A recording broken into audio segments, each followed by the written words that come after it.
بھلا تم نے اپنے پروردگار کی قدرت کو نہیں دیکھا کہ وہ سائے کو کس طرح دراز کر کے پھیلا دیتا ہے، اور اگر وہ چاہتا تو اس کو بے حرکت ٹھہرا رکھتا؟ پھر ہم سورج کو اس کا رہنما بنا دیتے ہیں، پھر ہم اس کو آہستہ آہستہ اپنی طرف سمیٹ لیتے ہیں۔ اور وہی تو ہے جس نے رات کو تمہارے لیے پردہ اور نیند کو آرام بنایا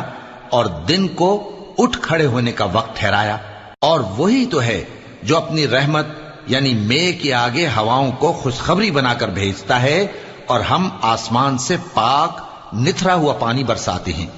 تاکہ اس سے شہر مردہ یعنی بنجر زمین کو زندہ کر دیں، اور تاکہ ہم وہ پانی بہت سے اور آدمیوں کو جو ہم نے پیدا کیے ہیں پلائیں۔ اور ہم نے اس قرآن کی آیتوں کو طرح طرح سے لوگوں میں بیان کیا تاکہ وہ نصیحت حاصل کریں، مگر بہت سے لوگوں نے انکار کے سوا قبول نہ کیا۔ اور اگر ہم چاہتے تو ہر بستی میں ڈرانے والا بھیج دیتے،